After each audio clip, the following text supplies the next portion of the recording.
नमस्कार दोस्तों, मेरा नाम है भरत विजय चौहान और मैं आप सभी का मेरे YouTube चैनल में स्वागत कर रहा हूं। दोस्तों, आज है 23 अगस्त और 23 अगस्त को शाम को टू बी एग्जैक्ट 6:04 में ना केवल भारत की बल्कि पूरी दुनिया की नजर भारत पे होगी और भारत के चंद्रयान 3 पे, खास करके इसरो पे पूरी दुनिया की नजर होगी, क्योंकि इसरो आज कुछ ऐसे करने जा रहा है जो इससे पहले किसी भी देश ने उसका अटेम्प्ट भी नहीं किया था। दोस्तों, चंद्रयान 3 का जो लैंडिंग स्पॉट है वो चांद का साउथ पोल है। साउथ पोल पे कभी भी किसी भी देश ने लैंड करने का प्रयास नहीं किया। क्यों नहीं किया, आज के इस वीडियो में हम वही बात जानने की कोशिश करेंगे। दोस्तों, वीडियो के स्टार्टिंग में मैं आपको कहना चाहूंगा कि मैं भी एक आम भारतीय हूँ। स्पेस रिसर्च पे मेरा इतना कुछ नॉलेज नहीं है, लेकिन भारत के हर एक अचीवमेंट्स पे मुझे बहुत नाज है। इसलिए थोड़ी बहुत इस टॉपिक पे रिसर्च करके मैं आप तक ये वीडियो पहुंचा रहा हूँ। दोस्तों, 40 दिन का सफर चंद्रयान 3 जो है वो सक्सेसफुली पार कर चुका है, लेकिन ये आखिरी के 30-35 किलोमीटर है। खास करके अब इस समय जब आप ये वीडियो देख रहे होंगे, अभी मुश्किल से 10 या 20 किलोमीटर ही चंद्रयान 3 को बचे होंगे उसके लैंडिंग स्पॉट पे लैंड करने के लिए। लेकिन ये आखिरी के 20 से 30 किलोमीटर या 10 से 20 किलोमीटर या 5 से 10 किलोमीटर और टू बी एग्जैक्ट आखिरी के 100 मीटर चंद्रयान 3 के लिए काफी क्रूशियल होने वाले हैं। वो क्रूशियल क्यों होने वाले हैं, आज इसी बात पे इसी वीडियो पे हम चर्चा करेंगे। दोस्तों, धरती से चांद का जो डिस्टेंस है वो है 3,85,000 किलोमीटर्स का। अगर हम एग्जैक्टली किलोमीटर्स की बात करें तो 3,84,403 किलोमीटर्स। 3,85,000 अगर आपको इस डिस्टेंस का अंदाजा लगाना होगा तो आप ऐसे लगा सकते हो कि समझो आपके पास एक गाड़ी है। वो गाड़ी आप कंटिन्यूअसली 100 किलोमीटर प्रति घंटे की रफ्तार से चलाओगे तो ये 3,85,000 किलोमीटर का जो अंतर है वो आप 5.5 महीनों में कंप्लीट कर पाओगे। मतलब बिना रुके और बिना डिस्टेंस इधर उधर किए अगर आप 5.5 महीनों तक 100 किलोमीटर प्रति घंटे की रफ्तार से गाड़ी चलाओगे तो ही आप 5.5 महीनों में चांद तक पहुंच पाओगे। दोस्तों, चांद और हमारी धरती का जन्म कब हुआ, इस बारे में थोड़ी चर्चा करते हैं। कहते हैं कि चांद और धरती का जन्म एक ही समय पे हुआ था। आज से तकरीबन 4.5 अरब साल पहले चांद और धरती का जन्म हुआ था। अभी यह आसमान क्या है, हमें नीला आसमान दिखाई देता है। आसमान के ऊपर अनेक गाने भी हमें बॉलीवुड के इंडस्ट्री में, हिंदी सिनेमाज में दिखाई दिए हैं। अंग्रेजी में कहावत है कि स्काई इज इनफाइनाइट। उसी प्रकार से आसमान का कोई अंत नहीं है। अभी ये आसमान के नीचे अनेक, अभी हमारे भाषा में अगर हम कहें तो अनेक सिटीज है, अनेक गांव है। जैसे महाराष्ट्र के मेन सिटीज हैं मुंबई, पुणे, नासिक एक्सेट्रा एक्सेट्रा, और फिर महाराष्ट्र में अनेक गांव भी बसते हैं।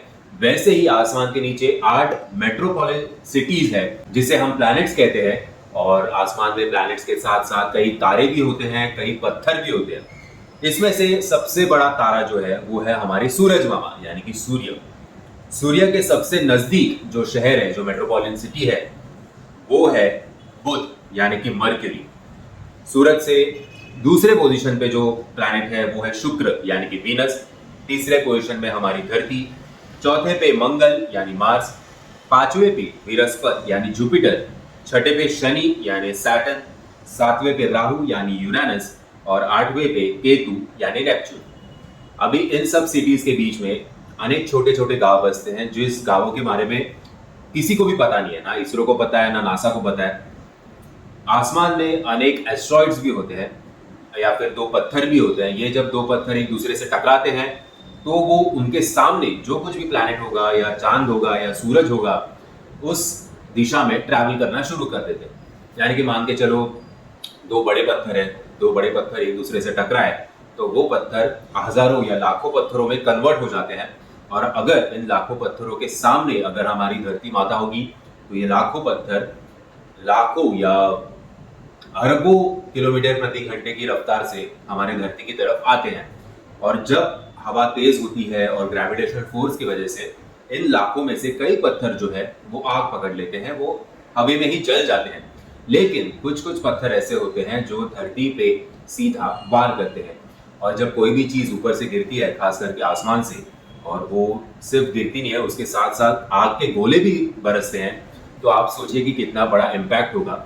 इसका सबसे बड़ा उदाहरण है हमारे महाराष्ट्र में लूनार नाम की एक जगह है जहाँ पे एक बड़ा उल्का पिंड, जिसे हम कहते हैं हिंदी में, उल्का पिंड गिरा था। और उस उल्का पिंड की वजह से ही ये जो जगह है उसकी स्थापना हुई थी, ऐसे हम कह सकते हैं। और इन्हीं उल्कापिंड या एस्ट्रॉइड्स की वजह से या पत्थरों के जो एक दूसरे से टकराव होते हैं उसके बाद जो धूल मिट्टी मलबा जो कूड़ा कचरा बचा हुआ होता है उससे हमारे चंदा मामा यानी कि चांद का जन्म हुआ है ऐसे कहा जाता है।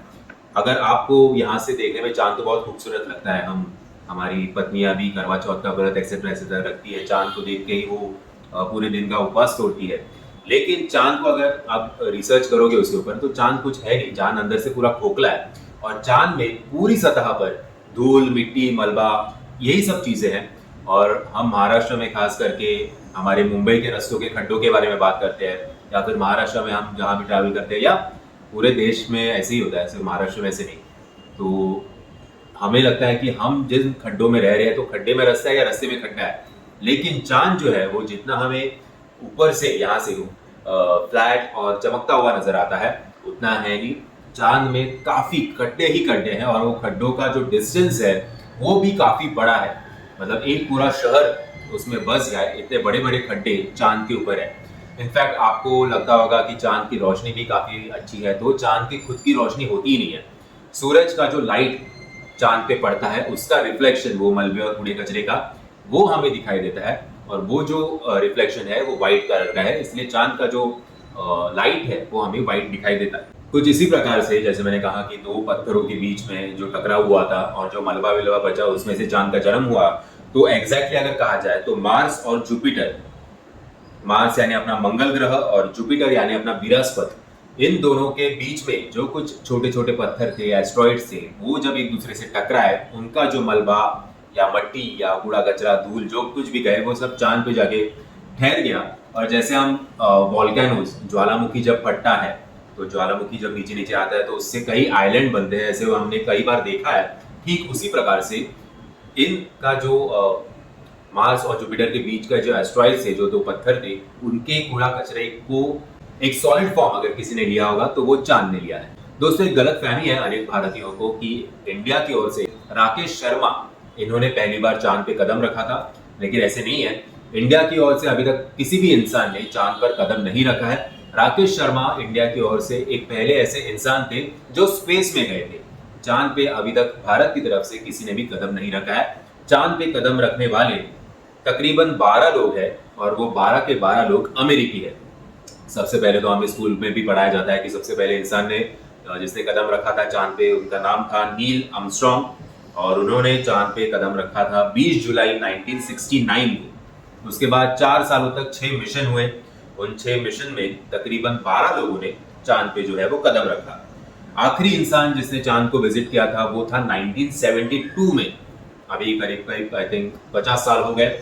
उसके बाद एक भी मिशन इंसान को चांद की तरफ ले जाने की ओर किसी भी देश ने नहीं किया है।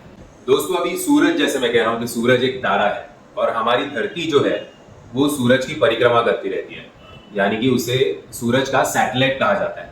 ठीक उसी प्रकार से चांद जो है वो हमारी धरती की परिक्रमा करते रहता है और चांद को धरती का सैटेलाइट कहा जाता है। ऐसे हर एक प्लैनेट्स के अपने अपने सैटेलाइट्स होते हैं, लेकिन बुध और शुक्र के जो सैटेलाइट्स थे वो सूरज की ओर से निकलने वाले मैग्नेटिक एनर्जी की वजह से वो जो सारे सैटेलाइट्स है वो एक प्रकार से सूरज जो है वो खा गया, निकल गया, ऐसे हम कह सकते हैं। इसलिए बुध और शुक्र का एक भी सैटेलाइट नहीं है, यानी कि कोई भी चीज बुध और शुक्र की परिक्रमा नहीं करती। दोस्तों आप सबको ये ख्याल आता होगा कि पहले किससे सोचा कि चलो ऊपर जाके देखते हैं अंतरिक्ष में क्या है, चांद में क्या है। तो इसकी कहानी शुरू होती है सेकेंड वर्ल्ड वॉर से। जब सेकेंड वर्ल्ड वॉर खत्म हुआ सारे देश जो है वो बॉम्ब बनाने में लगे थे, एक दूसरे को मारने में लगे थे। तो ऐसे मन में ख्याल आया था अनेक देशों का कि अगर एक समय ऐसा है कि हमें धरती पे हम रह नहीं सकते इस वर्ल्ड वॉर की वजह से, तो इंसान जो है वो कहाँ जाके रह सकता है। इसीलिए पहली बार सोचा गया कि चलो अंतरिक्ष में झांक के देखते हैं, चांद में झांक के देखते हैं, वहां पे तो काफी एम्प्टी स्पेस दिखाई दे रही। थोड़ा रिसर्च करने के बाद मालूम हुआ कि धरती और चांद के बीच में हम आराम से ट्रैवल कर सकते हैं, तो उसके ऊपर रिसर्च करते हैं और पहली बार इंसान को वहां भेजकर देखते हैं कि क्या होता है। अमेरिका सबसे पहला देश था जिसने ये मिशन हाथों में लिया। अमेरिका के बाद रूस, फिर चाइना और फिर अपना भारत। थोड़ी रिसर्च के बाद समझ में आया कि चांद में हम काफी स्पेस है, चांद में हम काफी रिसर्च कर सकते हैं और वहां पे इजीली पहुंच भी सकते हैं। इसलिए चांद पे जाने का निश्चय अमेरिका ने सबसे पहले किया। तभी अमेरिका के प्रेसिडेंट थे जॉन एफ कैनेडी। उन्होंने अपने एक भाषण में कहा था कि अगले 10 सालों में अमेरिका जो है वो एक इंसान को चांद पे भेजेगा ही भेजेगा। और आपको पता है कि जॉन एफ कैनेडी का मर्डर हुआ, और उनके मर्डर होने के बाद एग्जैक्टली 8 सालों बाद अमेरिका ने फर्स्ट टाइम 1969 में अपनी ओर से इंसानों को चांद पे भेजा अपोलो रॉकेट के जरिए। और जिस स्पेस सेंटर से भेजा गया, इत्तेफाक से उस स्पेस सेंटर का नाम भी John F Kennedy space centre था। सो ये एक ट्रिब्यूट था, जिस प्रेसिडेंट का वो सपना था उस प्रेसिडेंट का सपना अमेरिका ने साकार किया। अभी आप सोच रहे होंगे कि 1972 तक तो लोग गए, लेकिन अभी 50 सालों तक लोग जा क्यों नहीं रहे चांद पे? तो चीज ये है कि चांद पे जाना इतना आसान नहीं है, काफी खर्चीला काम है। हर एक देश इतना बड़ा खर्चा नहीं उठा सकता। अमेरिका ने नो डाउट 69 से 72 तक वो खर्चा उठाया, लेकिन बाद में, और अभी थोड़ा इजी भी हो गया। अभी you can operate space centre से भी आप ऑपरेट कर सकते हो अपने ऊपर के सैटेलाइट को, रॉकेट को, और जो कुछ इंफॉर्मेशन लाना चाहते हो वो ला सकते हो बिना इंसान को भेजे। पहले आई थिंक वो थोड़ी ईगो पे आ गई थी बात कि प्रेसिडेंट ने बोल दिया कि हाँ इंसान को भेजेंगे तो इंसान को भेजना ही है, लेकिन अभी बिना इंसान को भेजे ही काम हो सकता है, तो क्यों ना करें। आखिर किसी भी इंसान की जान को खतरा ही होता है जब वो अंतरिक्ष में जाता है। दोस्तों आपको पता ही होगा कि चंद्रयान 3 से पहले चंद्रयान 2 जो था वो क्रैश कर गया था अपने लैंडिंग से कुछ आखिरी पलों में। सो काफी हम सब डिसअपॉइंट हुए थे तब। और आज तक जितने भी सैटेलाइट्स हो जो लैंड हुए हैं वो मून के सेंटर में हुए। मून के सेंटर में लैंडिंग करना आसान है क्योंकि वहां रोशनी काफी ज्यादा है और वहां की सतह जो है वो भी थोड़ी फ्लैट है। लेकिन चंद्रयान 3 जो भारत ने मिशन उठाया है वो है साउथ पोल का। साउथ पोल एक ऐसी जगह है जहां तक सूरज की रोशनी पहुंच नहीं पाती, पूरी तरह से वहां पे अंधेरा है। और ऐसे कहा जाता है कि वहां पे खड्डे एक तो बहुत है, पूरी तरह से अंधेरा है, इसीलिए वहां का टेम्परेचर जो है वो -200 या 300 डिग्री तक भी हो सकता है। और अगर इतना टेम्परेचर गिरा हुआ है तो इसका मतलब वहां पे बर्फ भी हो सकती है, और बर्फ का मतलब है पानी। सो अगर वहां पे पानी हुआ तो वहां पे इंसान आराम से रह सकता है। इसीलिए ये सब रिसर्च करने के लिए भारत जो है वो किसी भी दुनिया के स्पेस सेंटर के इतिहास में पहली बार चांद की साउथ पोल पे लैंड करने की कोशिश कर रहा है। जितना बड़ा रिस्क अभी तक किसी और देश ने नहीं उठाया। अभी इसके पहले ही आपको याद होगा कि 11 अगस्त को रूस ने भी अपना एक सैटेलाइट छोड़ा था, और 18 अगस्त को सेम साउथ पोल पे रूस का सैटेलाइट लैंड होने वाला था, लेकिन वो पूरी तरह से क्रैश हुआ। ये हमें तो अंदाजा है ही इसका। दोस्तों आपको पता होगा कि रूस ने 11 अगस्त को अपना रॉकेट जो है वो लॉन्च किया था, और 18 अगस्त को लोग लैंड भी करने वाले थे। और इंडिया ने, भारत ने किया था अपना रॉकेट लॉन्च 14 जुलाई को, और 40 दिनों के बाद वो अब जाके 23 अगस्त को लैंड करने वाला है। तो ऐसे क्यों? मतलब रूस तो है वो 7 दिनों में कर रहा है और हम 40 दिन क्यों लगा रहे हैं? सो दोस्तों 7 दिनों में एक्चुअली अगर हम धरती से चांद का जो ट्रैवल है वो 5 दिनों में कर सकते हैं, लेकिन उसके लिए ईंधन का जो खर्चा आता है वो खर्चा भारत देश अफोर्ड नहीं कर पाता। और भारत देश कम से कम बजट में चांद तक पहुंचना चाहता था, इसीलिए भारत देश ने, आई थिंक आपने अगर मिशन मंगल ये मूवी देखी होगी तो आपको वो जो विद्या बालन का एक लॉजिक था वो आपको लॉजिक समझ में आएगा कि किस प्रकार से धरती का चक्कर काट काट कर एक स्पीड पकड़ा जाता है, और फिर रॉकेट जो है वो सीधा मून की तरफ जाता है, और वहां पे जाके ईंधन जो है वो हम रिस्टार्ट कर सकते हैं। और इस आखिरी के ट्रैवल में वो ईंधन का इस्तेमाल करते हुए हम साउथ पोल पे लैंड कर सकते हैं। लेकिन रूस का ऐसे नहीं था। रूस ने जब से रॉकेट लॉन्च किया तब से लेके लैंडिंग तक वो कंटिन्यूस, उनका आइडिया जो था वो था ईंधन कंज्यूम करना। उसका अपोजिट आइडिया भारत का था कि ईंधन को हम कट ऑफ कर देंगे और एक स्पेसिफिक डिस्टेंस पे जब ये रॉकेट पहुंचेगा तब जाके हम इसे चालू कर देंगे। अभी जब आप ये वीडियो देख रहे होंगे तो आई थिंक मुश्किल से चंद्रयान 3 जो है वो शायद एक 10-15 किलोमीटर या 15-20 किलोमीटर ही दूर होगा चांद के साउथ पोल से। लेकिन अभी साउथ पोल पे लैंड करना इतना डिफिकल्ट क्यों है? दोस्तों अगर आप फ्लाइट यानी कि एरोप्लेन में बैठे होंगे तो आपको पता होगा कि एरोप्लेन का टेक ऑफ का एक प्रोसीजर होता है, प्रोटोकॉल होता है, और लैंडिंग का भी एक प्रोटोकॉल होता है। Same way with helicopter. आप कहाँ भी आपके मन में आया तो हम चलो हेलीकॉप्टर को लैंड करते हैं, प्लेन को लैंड करते हैं, ऐसे नहीं होता।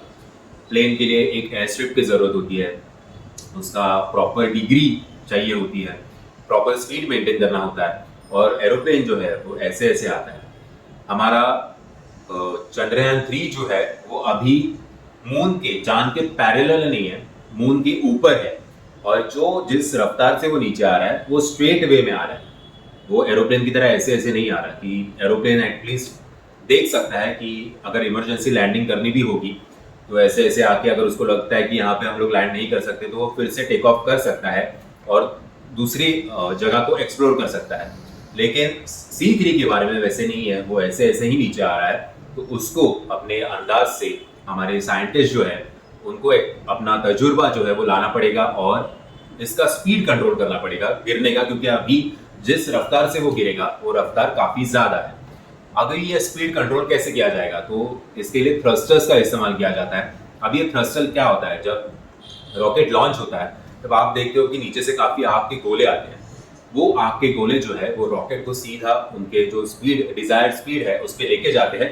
यही दो थ्रस्टर्स जो है, जब वो रॉकेट नीचे आता होगा तो ये आग के गोलों की वजह से उसका स्पीड जो है वो कंट्रोल किया जा सकता है। और फिर अपने अगर कुछ लगा है नीचे 19-20 है, या फिर यहाँ पे खड्डा है बहुत, या फिर यहाँ पे लाइट नहीं है, तो इसके वजह से जो प्रॉब्लम्स होगा या फिर जो लास्ट मोमेंट एडजस्ट करना होगा हमारे साइंटिस्ट को, वो कर सकते हैं। अभी साउथ पोल पे लैंड करने की और एक बड़ी दिक्कत यह है कि आपने देखा होगा कि जब एक हेलीकॉप्टर जमीन पे लैंड करता है तो आजू बाजू की मिट्टी जो है वो उड़ती है। ठीक उसी प्रकार से जब चंद्रयान 3 साउथ पोल में लैंड करेगा तो वहां पे जो धूल है, जो मिट्टी है, जो मलबा है, वो सारे के सारे हमारे जो रॉकेट के कैमरे हैं उसके ऊपर आ जाएंगे और उसकी वजह से विजिबिलिटी जो है वो ऑलमोस्ट जीरो के करीब आ जाएगी। और इसके वजह से ये तय कर पाना थोड़ा मुश्किल होगा कि एग्जैक्टली लैंड कहाँ पे करे, और अगर वहां पे खड्डा है तो वो खड्डा कितना डीप है वो भी समझ पाना काफी मुश्किल होने वाला है। अभी आपको लगता होगा कि भाई इतनी मेहनत क्यों की जा रही है, इतना क्या, अगर वहां पे लैंड नहीं किया तो क्या फर्क पड़ता है। तो इसके पीछे का मोटिव ये है कि वहां पे एक बार हमारा अगर चंद्रयान 3 लैंड कर दिया तो हमें इस पूरे के पूरे प्लैनेट का, हमारे चांद का, हमारे धरती का अस्तित्व क्या है वो समझ में आएगा। मैं आपको चांद के बारे में कुछ इंटरेस्टिंग फैक्ट्स बताना चाहूंगा, कुछ रहस्य बताना चाहूंगा। और वो फैक्ट्स ये है कि चांद का जो एरिया है, टोटल चांद कितना बड़ा है, तो चांद हमारे धरती का केवल 27% जितना बड़ा है। हमें यहाँ से तो दिखाई देता है कि चांद काफी बड़ा है, बट नहीं, वैसे नहीं है। केवल 27%, धरती का 27% का एरिया केवल चांद ऑक्यूपाई करता है। टू बी एग्जैक्ट, जितना बड़ा अफ्रीका है उतना ही बड़ा हमारा चांद है। नीचे से तो हमें ऐसे लगता है कि चांद गोल आकार में है, लेकिन चांद गोल आकार में नहीं है। चांद का शेप जो है वो एक अंडे जैसा है, एक शेप है वो। चांद जब हमारे धरती की परिक्रमा करता है तो उसका स्पीड क्या होगा, जब वो रोटेट करता है हमारे अर्थ के अराउंड, तो उसका स्पीड होता है 3700 किलोमीटर्स पर आवर। मतलब काफी, हम लोग एरोप्लेन में जब बैठे तो एरोप्लेन 2 से 300 किलोमीटर पर आवर की स्पीड में चलता है, उसमें भी काफी सारे लोगों के पेट में गोला आ जाता है। तो सोचो कि 3700 किलोमीटर पर आवर की स्पीड से अगर चांद ट्रैवल कर रहा है तो कितना फास्ट होगा। चांद में वायुमंडल नहीं है, वहां पे हवा ही नहीं है। तो जब हम लोग चांद पे, अभी मेरी आवाज आप तक पहुंच रही है, जब दो लोग एक दूसरे से बात करते हैं तो इस वायुमंडल की वजह से ही जो हमारी आवाज है वो सामने वाले तक पहुंचती है। लेकिन चांद पर जाने के बाद हम लोग एक दूसरे से बात नहीं कर सकते, क्योंकि हम कितना भी कोशिश करें, हमारा सिर्फ मुंह हिलता होगा लेकिन हमारी आवाज जो है वो सामने वाले तक पहुंचेगी ही नहीं।